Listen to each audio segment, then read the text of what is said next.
it in. You want me to play the audio? I have the audio on my phone. Yeah, absolutely. Play the audio. Well, all you have to do is go on X. Let me see. I have to look on my. You X know, to you find play it. the audio. Hit the button. Play the audio. Yeah, let me look. While he I should finds have it the in my audio, book on can it. y'all hit the like button and It's subscribe? to the easy. It's channel? up there. You should already seen it. No, my nigga, you said you saw you play the button. Shine the light on the bullshit, my apparently. God. You shine the light.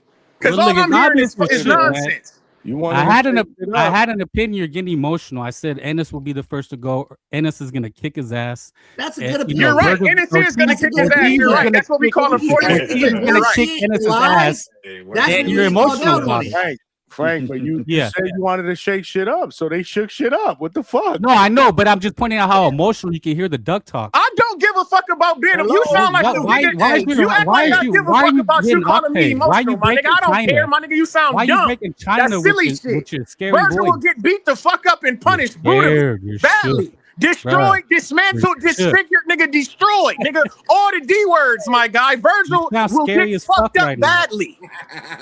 Then it should be. The Then fuck you is you should want talking that about? fight. Why are you talking duck talk? Why is Eddie Hearn talking duck talk? Where is Eddie Hearn? Where is Virgil? Where is Virgil? I find it funny how all of a sudden his promotional issues got cleared up when Boots got a fight all of a sudden. Now all of a sudden, no, Virgil's cleared to fight. He's good to fight. After they Boots can got make a fight, my in nigga, where the December, fuck have you November. been for the past year? Where have you been, He's my back. nigga? It I say let's make happens. the fight. Where have and you me been? And Frank Bay, we can put some money on it. Woo. Lord have mercy. I'm just tired of hearing these arguments like when people like to say shit. What you get so emotional for? I got an opinion. I said NSO is the I first like to your go, opinion. I appreciate and Virgil your Ortiz opinion. is gonna kick his ass, But, and you but know don't, it. don't and say that's that why what you're shook. Boots said. Don't say Boots said he's gonna swerve Virgil because What? Boots never said that. He said Don't Eddie say Hearn Eddie said Hearn it. said that they don't want to fight Virgil next because Eddie Hearn never said that. That's all. Let's keep it factual. Play the fucking video that I that want hear to the- fight you next hear the audio? because I want to see him knock Virgil the fuck out. Can so you you on, can play the audio? Let him play I the think audio. like you'll go bye-bye after he knocks Virgil You the got fuck the out. audio? My mic. Yeah, You I'm got playing the it. audio? Fuck. Well, we can't hear it. Legacy. Can you hear it now? Boxing, there's no bigger legacy than belts because that's Yes. there's a lot of conversation right now about belts and stuff like that. I'm on the belt side, right? For me, sport is about championships, legacy, and in boxing, there's no bigger legacy than belts because that's there's a lot of conversation right now about belts and stuff like that. So somebody asked him a question about Virgil Ortiz, and that's when he. Legacy, and in boxing, there's no bigger legacy than belts. Yeah, I have the other bookmark, but we can't So he said exactly what you said, that he didn't want to fight Virgil next. For me, sport is about championships, legacy, and in boxing, there's He's no bringing bigger up championships, legacy. because that's there's a lot of yeah, they don't want Virgil next. It's not gonna happen. They're gonna- He literally He never said that shit. He never said that.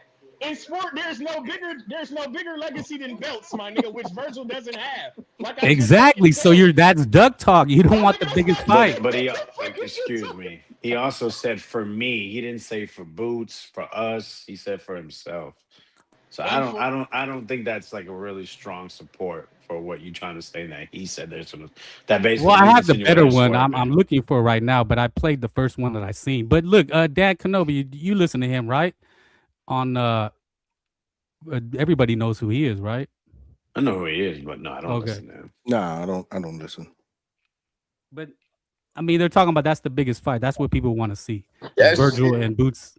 That's what they want to yeah. see next. That was the biggest fight before Xander Zayas. That's the fight that everybody was trying to make. But now all of a sudden, oh, Virgil don't got nothing. Oh, we want belts. So it's a real contradiction. It was a big fight when they both didn't have shit. We can fight Virgil for the ring belt. Dude, you sound scary as fuck. You already know you both shook. excuse You me, just when they sound were like you're talking scary about- as fuck. Excuse me. I mean, you're not a boxing fan. I'm sorry, you're not a boxing When fan. Virgil got in the ring, did Boots have a belt at that time? Cuz? Oh, all right. Say that again. When Virgil got in the ring with Boots, did Boots have a belt at that time? No, Boots got in the ring with Did he have a belt? Did either one of them have a belt? That's not what happened. Ennis got in the ring after Ortiz fight. Did either one of them have a belt at the time? No, they got interim belts. Okay. They had interim belts. That don't count, Vega. Yeah, dude. Yeah, dude. Oh, all right. He can't fight him for the ring belt. Anyway, what is the point of you mentioning belts? I don't understand where you're going with this belt talk. About Virgil, because Virgil ain't really shit. We all know that. He's a pressure fighter. Then you should want that fight next. He gonna fuck around and walk into what he gonna fuck around and walk. He's the most dangerous threat, and everybody knows it. Uppercut. He gonna walk in the Boots jab. I mean, look, if I'm being, he's gonna get put down. I know you're a Boots fanboy. And just like anybody else, Fundora, keep blazing. Bring them all on. Are you gonna speak logical or just rant about your love, your man love for him? Be honest. No, what did you say? You just went on a man love rant. I didn't hear a thing you said. You went on a man love rant. Frank, we're both break it down for me. Frank, do you think that Boots is chinny, Frank? All the time. When the fight happens, I do not want to hear you not say that I'm going to take the $50 bet. Make a point. What's your point? Make a point with me. You're not making any Frank, point. do you think Boots is chinny, Frank? I'll tell you what, and I've seen it all on social media, listening to people. Look, he can't fight the way as reckless as he did against Zayas, against Virgil or Fundora. He will get slept fighting like that. Do you think that Boots is chinny, Frank? He's absolutely chinny. Yeah. So why the fuck has So why hasn't he been dropped twice in a fight like Virgil, or why hasn't he been knocked out like Fundora? He's fought cans. He's fought cans. He's fought cans. A unified champion is a can. Fundora got knocked out by Brian. Has Virgil ever fought a champion before? One at a time. I mean, come on. Your love. Mike, I got him from here, Mike. I got him from here, Mike. Y'all gotta let him talk too. Go one at a time and logical. I got it from here, Mike. So Virgil's been knocked Fundora has been knocked the fuck out. Virgil has been put on his pockets twice in the same fight, but Boots is chinny, is what you're saying. What I seen against pillow-fisted Xander Zayas, yeah, he's definitely got some chin issues. Damn. So Fundora and Virgil aren't chinny, is what you're saying. No, I mean, that's just their fighting style. You didn't let me finish. I said with his style, I'm not the only one. I think it was either. But you're telling me that Virgil's a threat, though. Y'all. He's definitely a threat. Their fighting styles are going to clash and collide, and I think that the one on the ground is going to be Ennis. Virgil Ortiz will pretty much, bang it out with them and sleep them. But I'm confused as to what makes you think that when those other two guys have been on the canvas and Boots hasn't. I don't understand. I'm lost. Well, you got one Fundora, 6'5" sharpshooter who's getting better and better, and Lace Thunder.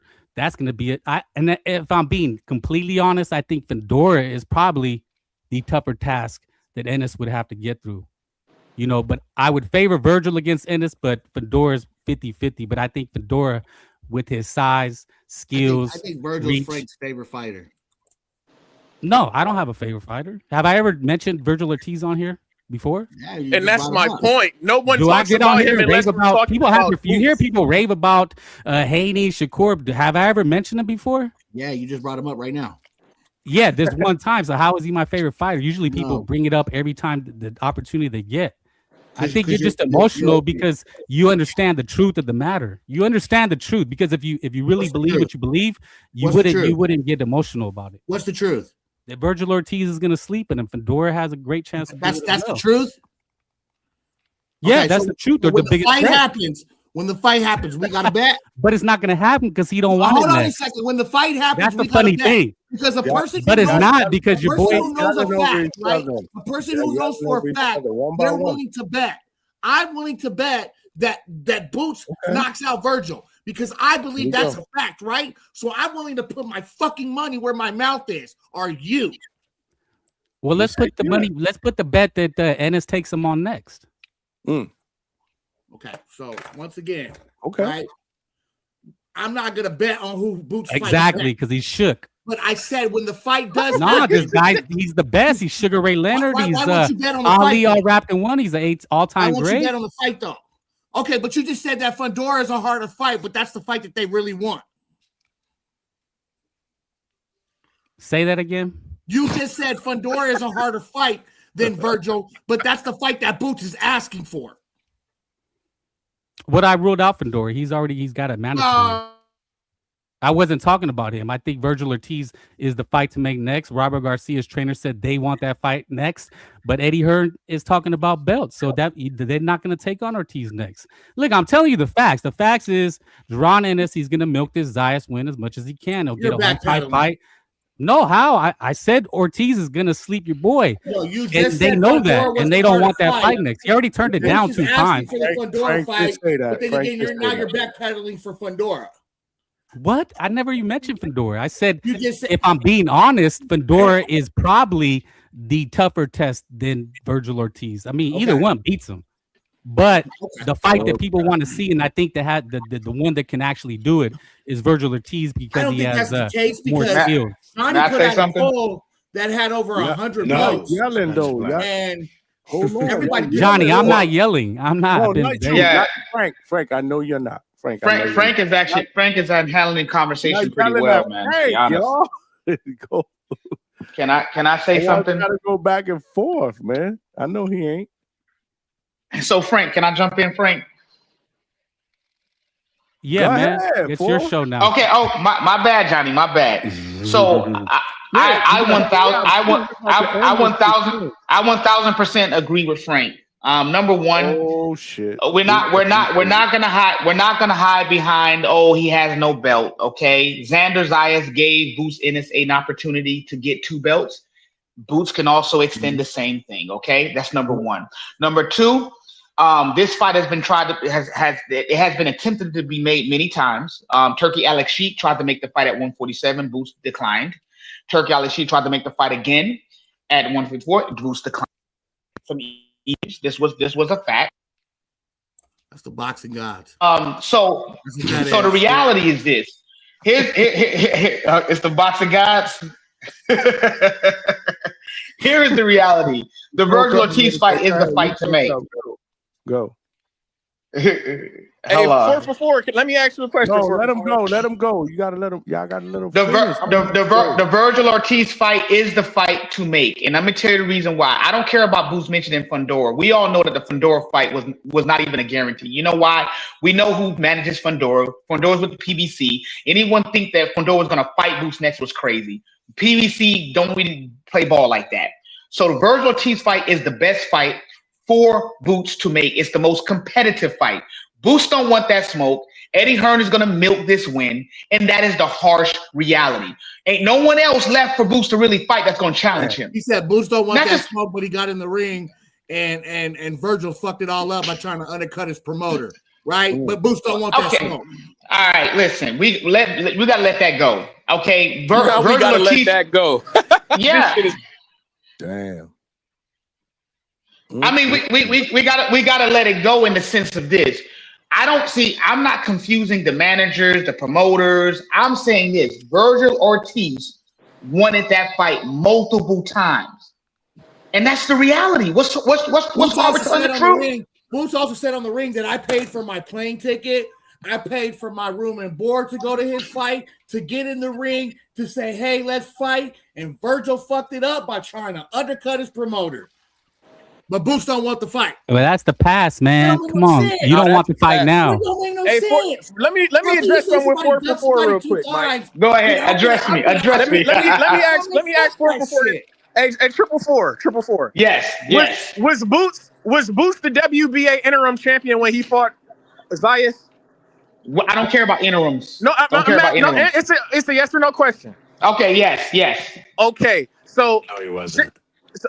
So Zayas had no choice. What? I think I got corrected. I'm sorry. I think he definitely was the interim. He was the interim champion. He was not. Oh, he was not. Thank you for correcting me. Thank you for correcting me. Was he not? So when he beat Lima, that wasn't for the WBA interim champion. He beat him for the interim belt.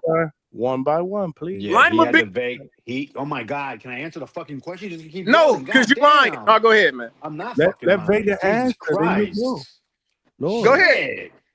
He had to vacate it so he can fight for the WBO as well. So, but Zayas had the WBA belt, is what you're telling me, right? Hey, Treese, it's okay. You're glitching, Treese. No, you're glitching. That makes no sense. I had to vacate it, but I had the belt because he's the WBA champion. The fuck?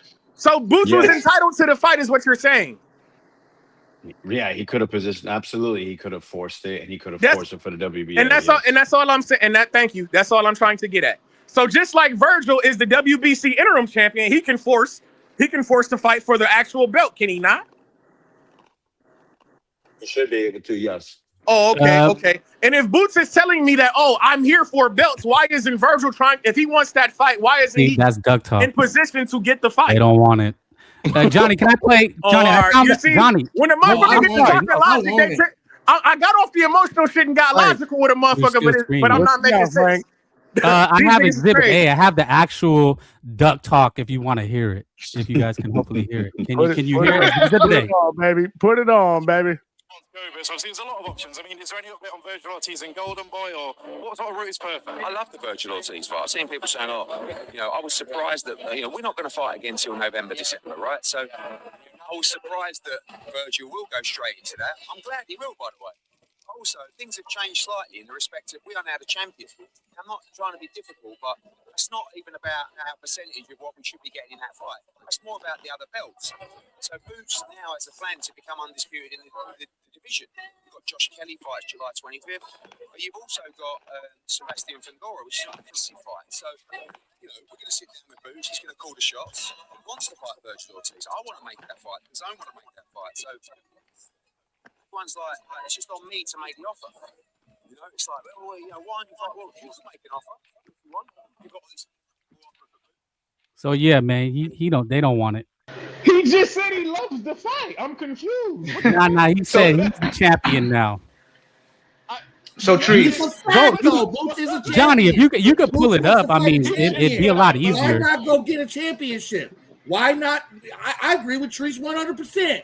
Why not press the mandatory? Go in there and beat Fundora, and then me and you can fight. No. They don't want it. So look, just fight Virgil. I'm gonna beat Crocker. I'm gonna beat Crocker. So Mike, one at a time. One at a time. No, one at a time. Can we just have a civil conversation? Frank is cool. Vega is cool. Trees and White Man, can y'all stop yelling, man? No, Jesus. don't you tell me what to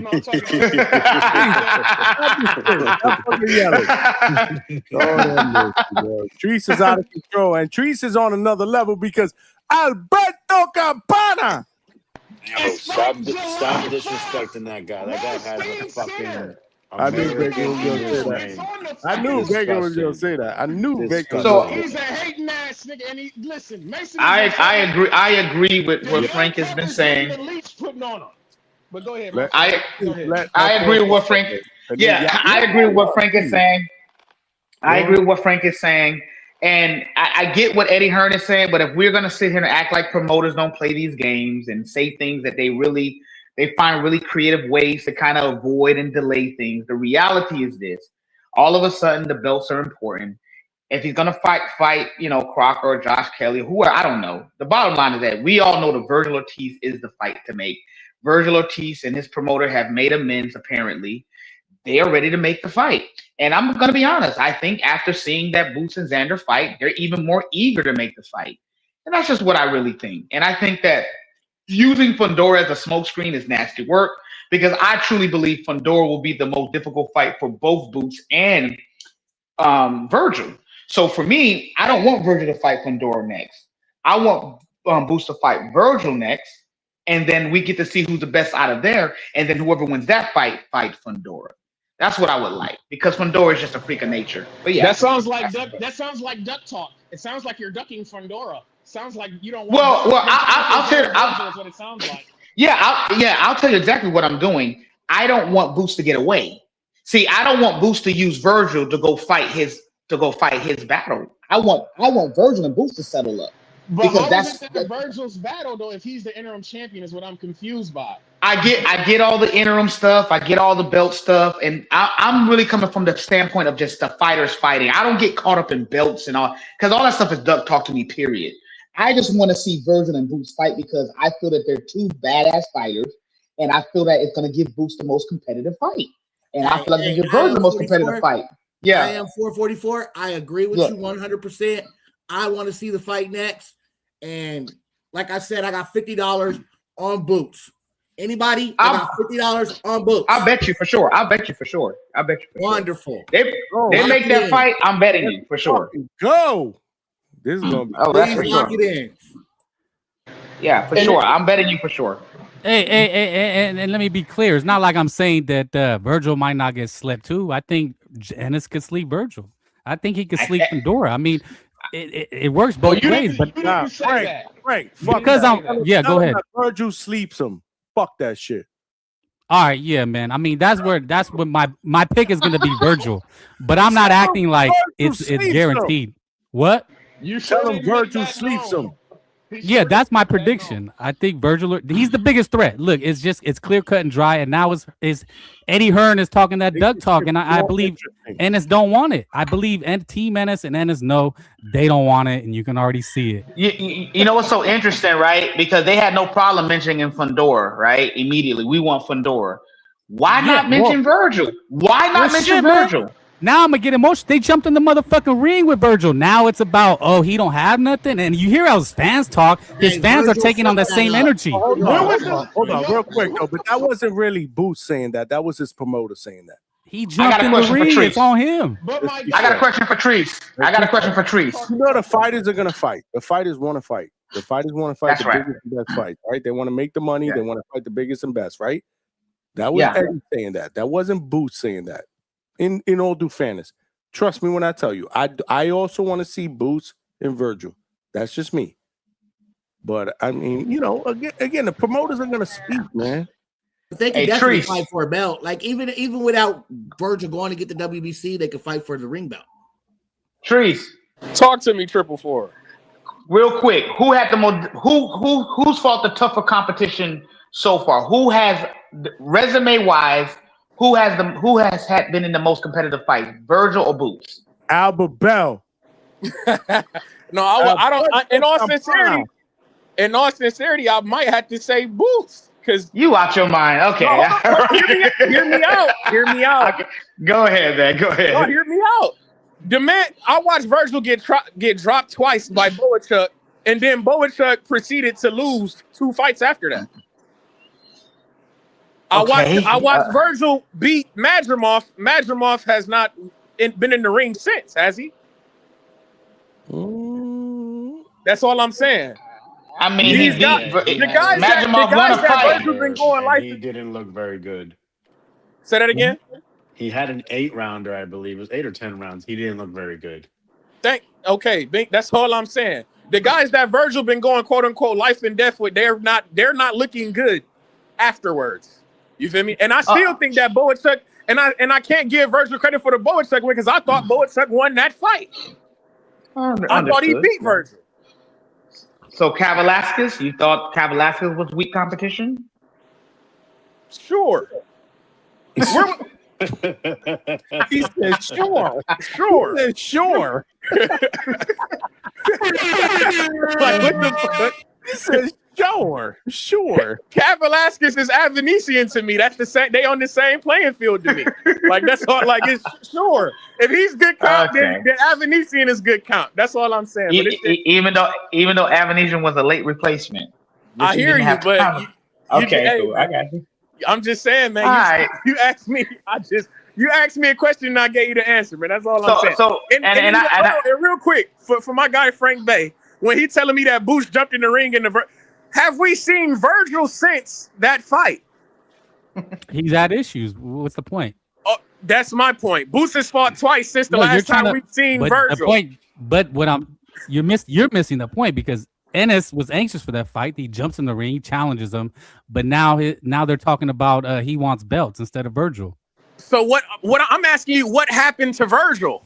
Why all of a sudden now, after Boots has fought, now all of a sudden Virgil is good to go now? Well, you're trying to go down a side road. I'm walking through the door. You're trying to take me off a path that I'm not following. I'm being very clear what I'm saying. They don't want the fight next. That's what I said from the very beginning. Why? That doesn't make any sense. Why doesn't he want the fight when he's been fighting and Virgil hasn't even been fighting? That's not the question. That's not the answer. We're talking about one thing, about what Jaron Ennis is going to do next. We're talking about one thing. What is Virgil gonna do next, bro? He hasn't been fighting, brother. He's ready to fight Geronimo next. I can't tell that because he's went into the Phantom Zone ever since his last fight. All, I don't know. All Ennis would have to do is make the fight. They're ready to make the fight. He was ready to make it before. They're ready to make it now. Listen, I don't see why Boots would duck him there. I can't call it ducking. The audio. I can't call it swerving. Well, how did you when the interpret man what hasn't the been promoter fighting said? anybody? Well, again, how did you interpret what his promoter said? I interpreted what the promoter saying. What the promoter. I would never call a motherfucker a duck for choosing to fight a champion. I can't call that ducking. That's not ducking to me. I'm not fighting. If I don't fight you because you don't have a belt, how am I ducking when I'm fighting champions and you're not fighting anybody? It's avoiding the biggest threat. But you're not fighting anybody. You're not even active, champ. That makes no sense. How am I ducking? I'm fighting champions and you're not active. So, what are you trying to tell me? That they want the fight? I'm trying to tell you that Virgil is not fighting. What I'm saying. I'm trying to tell you that Virgil is not an active fighter at this moment in time. Okay, and they're willing. They said they're willing to make the fight in October, November. Y'all sleeping on Virgil. I'm telling you right now. I got Virgil beating Boots, man. I'm sorry. That's the fight that people want to see. My if thing he is, fights, they can't be willing to make a fight if they're not, they're not.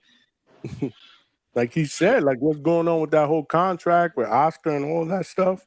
They said they're making amends. They're going to put him back in the ring later this year. Once they make amends, well, get back to me later this year. Yeah. We'll talk about it later this year. Right now, realistically, bro, there's no option. Like Virgil's not an active fighter right now. Realistically, we'll pick up this conversation later this year. For months at a time, they only fight twice a year. Benavidez fights once a year. Usyk fights once a year. Has Virgil fought this year at all, though? Legal battles, though. They sit out that long anyway. Even if it was, when did he fight? Oh my God! How are men fighting twice in 1 year against a guy who's fought no times at all this year? But you're telling me a guy doesn't want to fight? That makes no sense. Devin Haney hasn't fought since November. They sit out this long. It's normal. It's nothing. I don't know about that. Well, like I said, get back to me later this year when Virgil is an active fighter again. But until the meantime, at this moment in time, the only active fighter I give a fuck about is Alberto Campana this weekend, July 4th, Waldstein Center, Cleveland, Ohio, and the new. But y'all be cool, man. Shout out to the third shift workers. Damn, bro. Oh God, amazing, bro. DHS is fucking amazing, man. We have a great time here, man. Great fucking time, man. Y'all done, man? Cause I'm tired. Yeah, and man. I wanted y'all to cook, though. Well, that was my take. So, that was good, man. I mean, look, it's logically, it's probably not going to happen. It's not going to happen till sometime next year. Yeah, I don't think it's going to happen this year. Yeah, logically, it's not going to happen this year. No, yeah, I don't see it. Hey, Johnny, if he don't fight Josh Kelly or Fundora, or Virgil, who would you like to see him fight? Fuck, bro. Those are the only three I want to see him fight, man. Lord, I fight Josh Kelly. I want to see him fight Virgil. Nobody else. 444. I'm gonna tell you. I personally believe Bakram would give him a run for his money. You see me? Nah. You know what it is. I just really want to see him. I really want to see him in the ring with somebody that can. Why you say not with Bakram? Kelly cook Bakram, bro. I see Boots will walk over Bakram. You feel like Josh Kelly cooked him? Yeah, I mean, man. Bakram did. He knocked. He was supposed to do. He knocked Josh Kelly down too. He knocked Josh Kelly down too. The big fight would be Bud Crawford coming out of retirement to beat him. Now because that guy, trust me, he was talking shit. I would love that shit. Please, Bud Crawford was talking shit. He said that Boots win was overrated. Yeah, but I don't. I'm with it too. Bud would come out of retirement for that. Trust me, I would love it. But I don't think he does it. And 444, I don't know about that Bakram, man. I'd rather see the other three fighters. that you mentioned. I got Thank you, Johnny. I'm a dip. Thank you. Peace, everybody. Show, bro. I'm just not gonna act like Bud Crawford didn't basically get stripped because he refused to fight Boots at 147.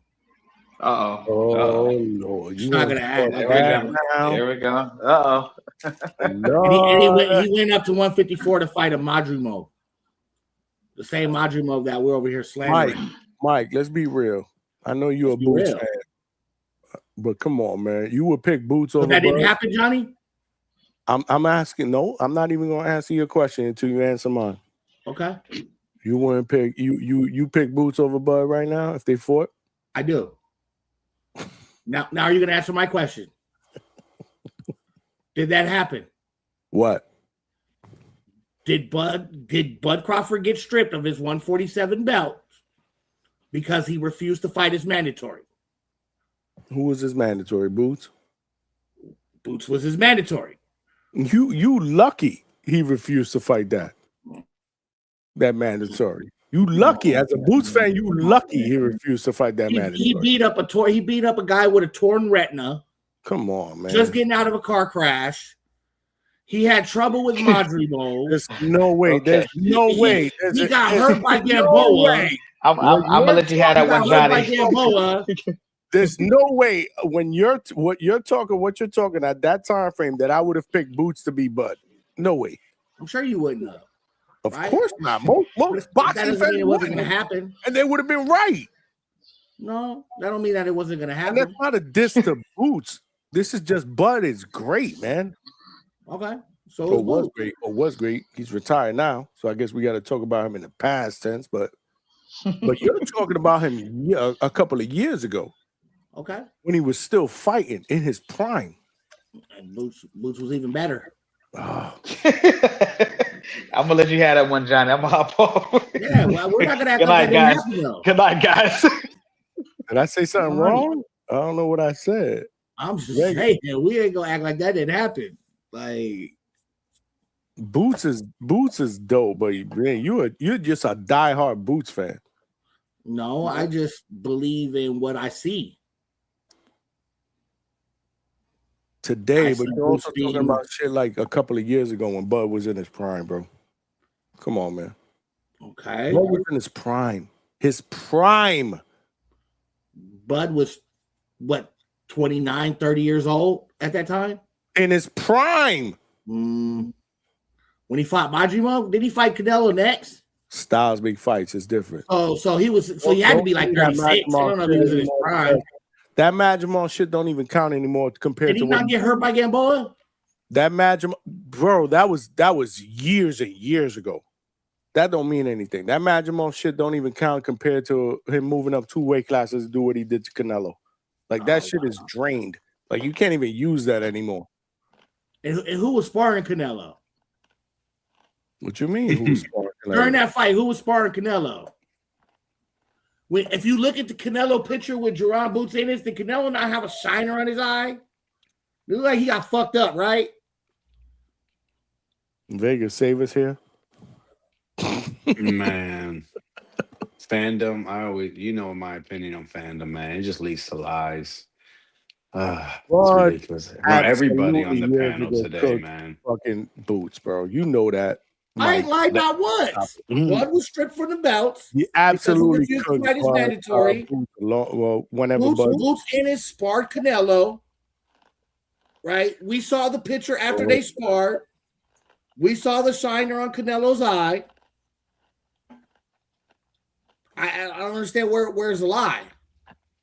I'm not saying you're lying. What I'm saying is you're delusional.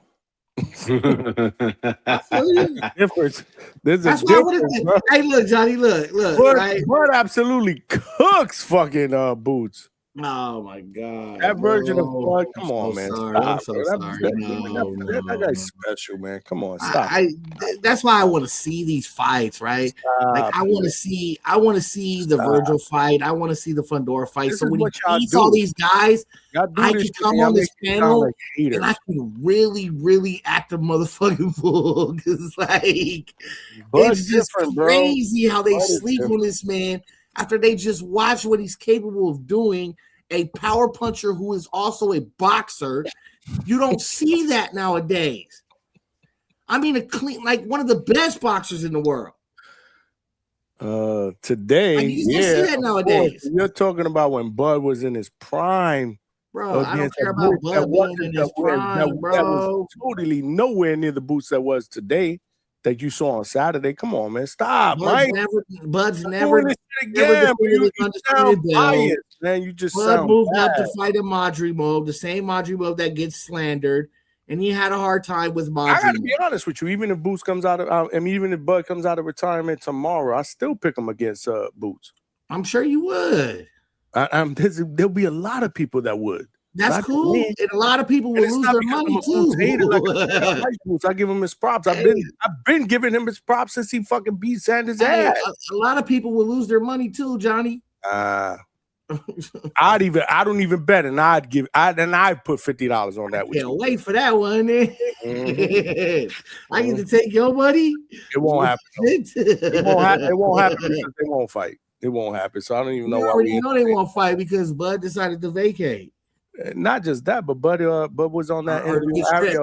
He has no interest. I was thinking, I remember a while ago, I was like, yo, Bud's gonna be tempted to come back. I know he is, man. He's competitive with it. But then you see these interviews with like the Ariel Hawanis or whatever. I'm like, you know what? I don't know. I think he's good. I think he's content with retiring. I think he's content when he's talking on Twitter. I'd knock you the fuck out. Because remember, he always had this shit like, yo, it don't matter what I do. Nobody's going to be satisfied. You know, I do this. Nobody's going to be satisfied. So I think Bud is kind of like, you know what? Fuck this. He used the same. It don't matter what I do. People are saying Bud used. So honestly, fight Virgil because Virgil don't got a title. I think Bud is done. Why would I fight Boots? Because Boots don't got a title. 8 months ago, I thought otherwise. I was like, man, he going to come back. I actually think Bud is done. I changed my thought process. I think he's done. Well, let's not talk about him in the boxing ring then if he's done. I love to see him with one more go around, man. Him against Boots would be crazy, man. How? Yeah. Wow. And then he comes back, and then I just want to see him one more time. but that's what we do as boxing fans. You know the deal. We just want. Why do we need Bud back? Like, if we got Boots and you say he's as great as he is, we don't need him. We don't need Bud. Bud retired, man. And I ain't gonna lie. We got Boots versus Fedor. We got Boots versus Virgil. We got Boots versus Haney. We got plenty. Hell yeah! I want to see Boots back in there again. He's entertaining, bro. He's super entertaining. He's explosive. Hell yeah! I want to see him back in there. Absolutely. Nah, he's retired. You talking about Bud? You talking about Bud or Boots? No, Boots. Oh, no, yeah, my bad. The guy that's actually fighting. Hell yeah. From what I saw this past weekend, fuck yeah. I want to see him in there against the Virgils and the Fandora. Hell, fuck yeah. And I ain't gonna lie, I'm not picking against him. I'm not picking against him. Can't. Plenty of good fights out there. Why we gotta get the retired guy? Yeah. That's very, very true, Vega. I'm not picking against Boots, man. He's next in line, but nah, man. Bud is done, bro. Bud is done. Great show, man. I know you're gonna wrap it up. I'm gonna go ahead and wrap it up and say, bro, hey. I thought this show wasn't even gonna last an hour and a half. But we talked about everything other than the topic. So that's why it lasted fucking 5 hours. That's crazy. But the topic. I appreciate you, Johnny. Hey, Vega, man, appreciate the conversation. Here, I want you guys to never forget that Lil Nacho outboxes Stilts. All right, guys, 100. All right. Salute to White Mike, man. My guy, Vega, man.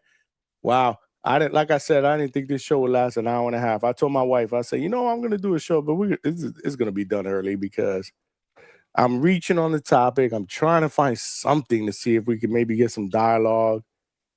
And then look, we started talking about this, MMA, soccer. What else do we talk about? And then all of a sudden, the whole Boots shit. Man, here we go. 5 hours later. Crazy. Yeah, man. People love to hate, man. Hate makes YouTube go around, man. They get a platform to hate. They want to talk about just talk about how much they hate someone, dislike them for hours, man. Shout out to y'all. I'm figuring this whole shit out, man. It's beyond me, man. I don't know. When I first started doing this, I was like, man, I can't understand this. How people enjoy that instead of just us, right now. Vega, what do you think? Well, I think, he's a good chance to win and he has good, whatever his skill. People don't want to hear that. Nah, I hate his hair. I hate his mother. They want to He's a piece hear of what we shit. heard earlier, yelling, screaming. Fuck him. Yeah. I had to learn that. I had to learn that because I could never figure that out. I was like, how the fuck? Because I'm looking at it as a viewer. Like if I turn on the channel and I hear that shit, I'm like, oh, I don't want to hear that crap. I'm out. I want to hear them talking, real. Like, when you call into the boxing voice and you're like, I want to break down, let's fight. And there's two guys and he fought him and he fought them. And you got to look at that. I love that stuff. But man, oh man. Wow. Shocking. It really is, man. But hey, I love it, man. We're adapting. We're trying to get bigger and better here, man. So hopefully you guys enjoy all the crash outs tonight because there was a lot. Even me, I got crazy with G-Von. But me and G-Von do that all the time. That's not even crazy. You good, Vega? Yeah, man. Have a good night. Salute, brother. Appreciate you, man, jumping on, man, showing that support, man. Salute to Alex Vega. And salute to all of y'all that rocked out. We weren't even supposed to do a show, man. Remember, I told y'all last night that I didn't think I was going to do a Thursday night show, man, because I had some shit that was going on with wifey and stuff that been going on around the house. And, we got home early, and I was like, you know what? I'm going to get a show in there. And then it was like, what are we going to do for a topic? So I threw this topic out there thinking hopefully it sticks and we get some caller participation and some panel participation.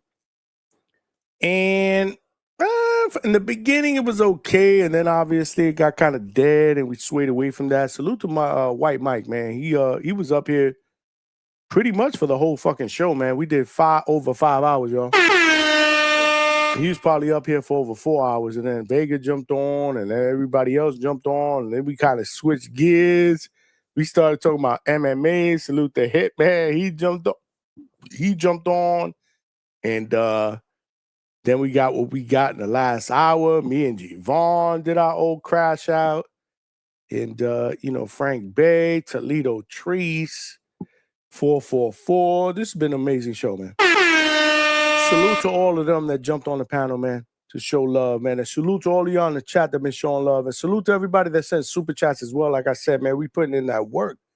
We putting in that work, baby. Cash moves everything around me. Green, get the money. Dollar bill, yo. Yeah, man, I got to drop the bomb for y'all. But listen, man, we got fights this weekend, man.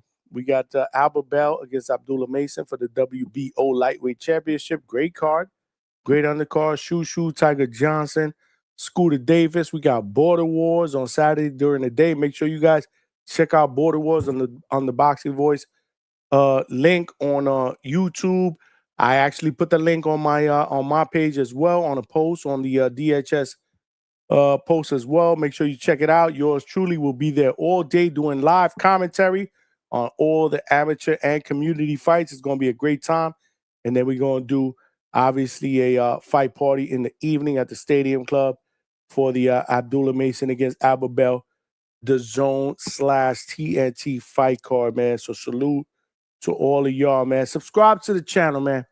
If you guys have not done so, please subscribe to the channel. And even if you have, please tell a friend to subscribe. We're trying to get to that next goal. I would sincerely appreciate that. Hit the like button on the way out. We are about 17 likes away from 100, man. Come on, y'all. We got to get that. I'm sure there's a lot of y'all that have been watching, man, that have been enjoying the show. Hit the like button on the way out, man, please. It'll help us grow, man. It'll help us get this show into the algorithm of other true hardcore laid-back boxing fans so they know we rock out and we do this shit weeknights and on the weekends, man. Salute, man. Salute to everybody that's watching on X. Make sure you guys retweet and follow. Come on over here. Subscribe to the channel, man. Appreciate y'all. Appreciate the love and support. This weekend is 4th of July weekend. Make sure you stay safe and you enjoy the holiday weekend with your family and friends, man. And watch boxing, support TBV and Border Wars. We will be back at it this weekend, man, to recap Border Wars and talk boxing, man.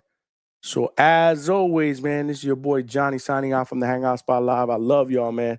Appreciate the love and support, man. And I'll talk to y'all this weekend, man. Let's get it, man. Salute.